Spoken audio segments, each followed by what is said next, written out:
Happy Sunday, everybody. Longer time viewers know that I am way more productive than most sites like mine. Most sites do 2 or 3 posts a week. I usually do like 12 a day. But on a holiday weekend, I'm not going to bother. This is all you're going to get. So this will be it for the whole of Sunday. And there you go. Just going to thumb through the 17 futures that I've tagged in my much larger futures watch list, just to say a few words about each one on this very quiet Labor Day's Eve. So Brent crude, as I made mention in a post on, I think, Friday, I've sort of given up on the whole oil energy bear thing. It had been as recently as really just June, looking like it might top out, but it's just it keeps garnering strength. So good for Saudi Arabia, I guess. And yeah, I've given up on any energy bearishness at all. And as I say, as your resident perma bear, this isn't necessarily a bad thing, because higher and higher energy costs will just continue to strangle other sectors. So meh. Crude oil itself, shown here, same deal, naturally. We had in the past these nice cool tops. And this time it's just like, I ain't topping.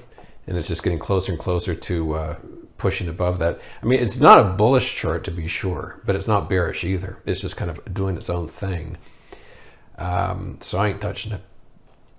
Dow Jones futures, in this instance, the prospect of it just like flying higher seems to have met with ruination.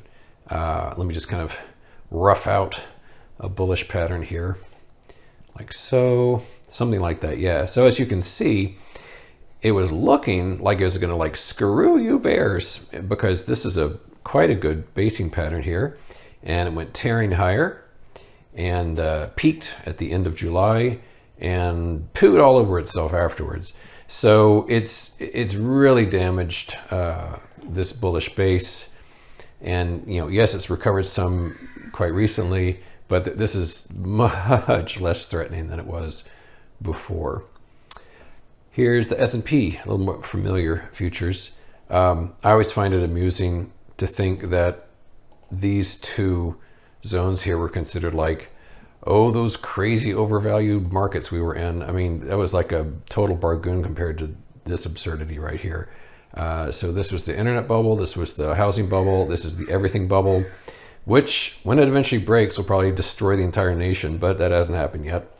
And in this case, kind of the same deal. Bullish base here, explosive move higher, threatening to push to lifetime highs, and then withered away during the month of August, mostly, and then went blowing higher recently, but still has the prospect of a move down to, say, this 4186 zone.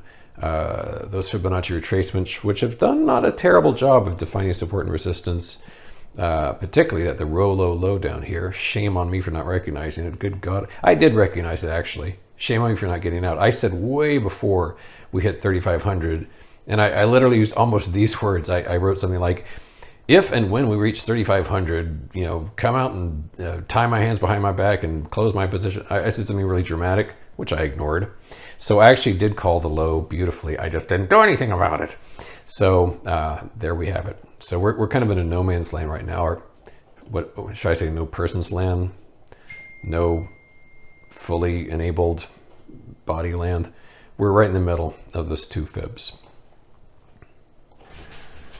So anyway, I'll also mention, I mean, I know the boys down in Gainesville are still calling for like some giant crash, etc. As fun as that would be, I just don't see it. I see very strong support at this base. Listen, I will be content with a move below 4,200. That would make my year. That fine by me. We don't have to go to 300 on the S&P. It's no problem. I'll take 4186 happily. This is a good example of how patterns can get busted, and when they're busted, forget it. This is in France, what they manufacture there is beyond me, except Renault's. But in the past, we had terrific top, cute little bitty top, which was still terrific. And then this sucker here, which as of September 2022, looks like the world was about to end. But central bankers did their thing and blew everything higher. So now we're up here incredibly near lifetime highs. Giant hands thrown in the air at that one. You got me. Gold has had a tremendous run of it over the long haul. I think it's vulnerable. I think all assets are moving together these days. I think it's quite vulnerable to a trip back toward that green supporting trend line. Heating oil, kind of the same energy argument. It was looking toppy, but it's just exploded higher over the past few months. Coffee, nothing to say.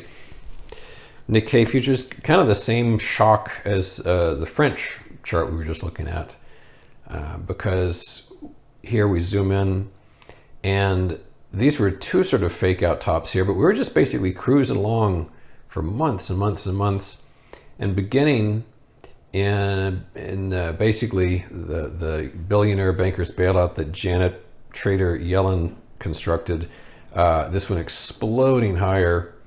And this doesn't go back to like the 1980s, when this was actually, the Nikkei was much higher than it is now, but it at least incorporates the past, what would it be,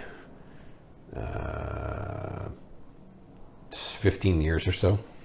So here's the NQ, a little more relevant.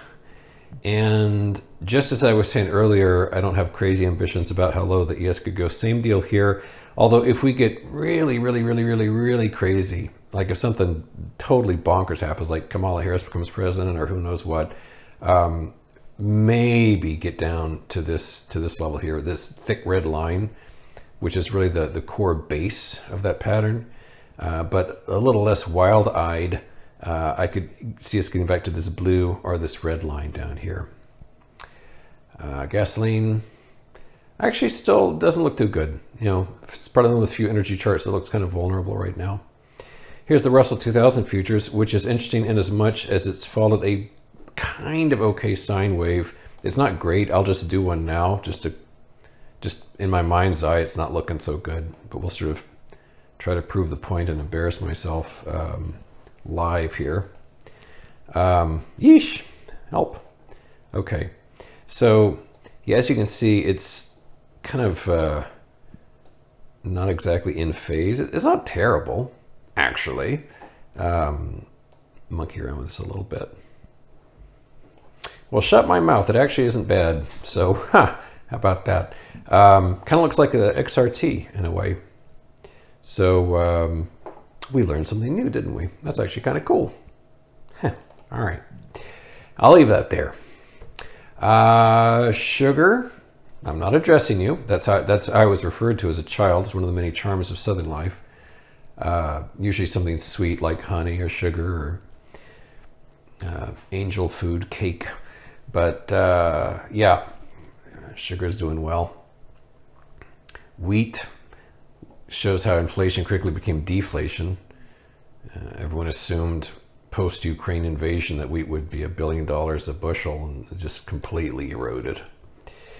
YM, we kind of talked about the Dow already. Treasuries, now this is kind of interesting. This has been in a bear market for 3.5 years. Boy, I wish I could say that about stocks, but yeah, this has been catastrophic. And the cool part is that it might catastrophize even more if we can get below that October low. So it was real interesting on Friday when everyone was running around buying stocks and the bond market was like, I don't think so. So, and then finally here's gold again. Meh, what can you say? But yeah, I'll just end it on bonds instead. That's such a cool looking chart. So that's kind of the key at this time, I would say. All right, that's it. See you later.